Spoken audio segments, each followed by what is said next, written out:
All right, so you have three options here.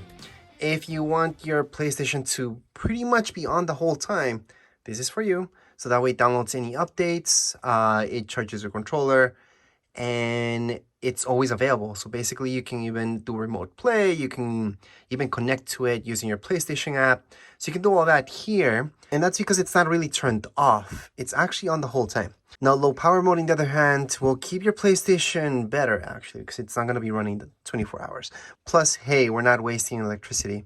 So that's what I usually tell you guys to go for, and that's what I'm going to choose this time. But I just want to mention that most people choose this. So you don't have to worry about updates and all that stuff. Because if you choose this option, the middle one, if an update comes out for your game, only once you turn on your PlayStation, you're going to have to update it. But if you have it on this, once you turn on your PlayStation, that game will be updated already. So keep that in mind. There's always the custom option, but we're not really going to look there. So using my joystick, I'm going to go to the right. That's going to select this. I agree. Let's pick that. Going to confirm. So right now what you could do is, yes, you could follow this so you can use your phone, but we're just going to sign in here. Once you press on sign in, you might get this. Now obviously whatever I see will be different than you guys. And if you didn't get anything, you can press resend code. But I got mine. Your code's going to be different, by the way. Press OK. It's going to verify. And here we go. We can just go next. And let me just explain this really quick. So this is almost about your privacy. If you want to keep things really private, just go into solo and focused. Where you select friends, well, that's mostly your friends that can see your stuff. So not just general public. And team player, well, that's like middle ground kind of. But social and open just shows everybody everything. So in this case, what I'm going to choose for now, just for now, I'm going to choose solo and focused. By the way, you can change anything that I'm showing you later on. I do want to mention that you can always review and customize. So that's your options. And I will have to do that later on anyways, but for now, I'm just going to apply it. This is up to you. You can confirm and continue, just share your data or just limit your data. I'm going to share everything because I just want them to make PlayStation better. And this part is all about if you have more people in your house, you don't want them to touch your PlayStation, turn that on for a share. So they need a passcode to get in. If you don't care, if you're just going to use this, then don't turn that on. Just leave it off. Same thing goes with this. If you're just going to use it, you're sure what you're going to do, then don't turn it on, or else you're going to have to put a password every time you want to buy something. But again, if you have somebody in your house that could buy something by accident, I would turn that on required password at checkout, so no games or anything like that get bought by mistake. But anyways, right now we're going to go into OK. Up next, we're just going to see please wait. And from here, just press OK again. So I'm just pressing the X button on my controller. And this is the part where you guys will be able to see all the games that you downloaded digitally. You're going to be able to see if you want to download them all. So right now it says download one of your games. So we can go on and download any one of these. These are all in my library, but you can go on and do this later on as well. So I'm actually going to do this later on. So right here, just do this later on. Same goes with this. You guys can download everything from here that's a check mark, or just turn off the check marks. Just want to get started really quick and then just go into do this later. Again, just because we didn't download something right now doesn't mean we can't download it later on. So we can definitely do that. So right here, you're going to have this option to transfer data. So you could do this later. Yes, you can set up your whole PlayStation 5 and then just go ahead and transfer your data. Or you can do this right now. And obviously, we're going to do this right now. So transfer data. At this point, you have to make sure your PlayStation's turned on. So that's exactly what I'm going to do. My PlayStation 4, I'm going to have to turn it on right now. Now, quick note that there are so many ways to transfer your data. So you can use a USB stick, for example, external hard drive.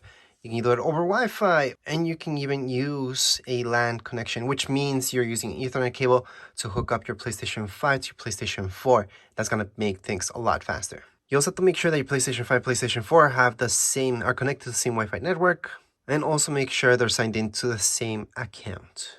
Now, if you decide to use an Ethernet cable, which I recommend, it's just going to be faster. This is how it looks like. Just plug it into your PlayStation 5 and your PlayStation 4. So just want to show you how this looks on your PlayStation 4. There's my Ethernet. So it's right beside your HDMI. Just hook it up there. And on the back of your PlayStation 5, same thing. Just plug this in. So right now my PlayStation 4 is hooked up to my PlayStation 5. We're just gonna turn on my PlayStation 4. Now one last thing, you have to make sure your PlayStation 4 is up to date. So make sure you don't have any software updates that you need to do. So right now we're just gonna go into continue. It's gonna search for PlayStation 4.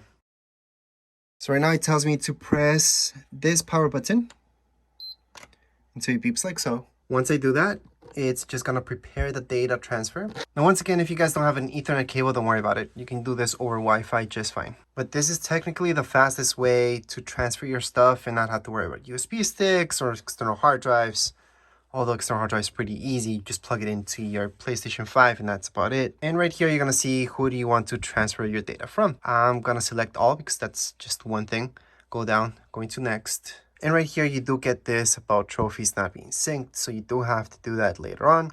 But anyways, so just going to continue. Right here, we're gonna see save data and account information. So it's gonna go ahead and do everything.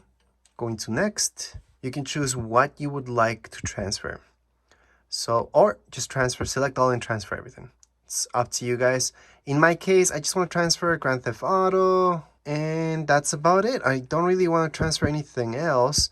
Now, keep in mind that if you don't see a game here that's online, like Fortnite, don't worry about it. Basically, all your stuff gets transferred anyways. Once you sign into Fortnite, everything will be there. That's an online game. That's different. We're going to go into next. And then from here, you're going to see an estimate. Just go right into start transfer. And here we go. It's preparing our transfer. So all we have to do is just wait right now. Do not turn off your PlayStation 4 or PlayStation 5. And remember, any other games that you may want to transfer, if you have the disc version, then you can just insert the disc.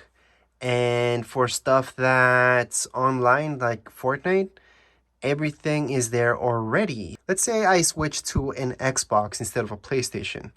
Well, as soon as I sign in with my account on Fortnite on my Xbox, I will see everything. All my skins, everything will be there. So I'm not losing anything. So don't worry about games that are like that. And that was just an example. Right now, we're transferring everything from PlayStation 4, PlayStation 5. So again, you just have to sign back into Fortnite and you're gonna see all your skins, everything that you had from before. You're not losing anything. Now, once the data transfer is complete, your PS5 will automatically just restart. You're gonna see a black screen. It's gonna restart and then we're gonna be done. Don't worry if during the restart process you see that there's no signal or anything like that on your TV or monitor. And then you're gonna see this just to sign in. So just press your button here. We're gonna log in. Welcome to PlayStation 5. And we just have to wait up so everything loads in. Obviously, the first time you load this, it's gonna be a lot slower. So right now, things should be downloading.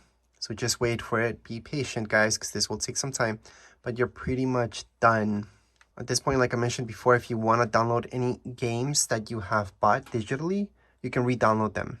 And you're not gonna lose anything, any data, nothing from there, any progress. It's all there. I also want to mention, if you do have PlayStation Plus, you could upload your stuff on your PlayStation 4 up there on the cloud, and then you can just download it here on your PS5.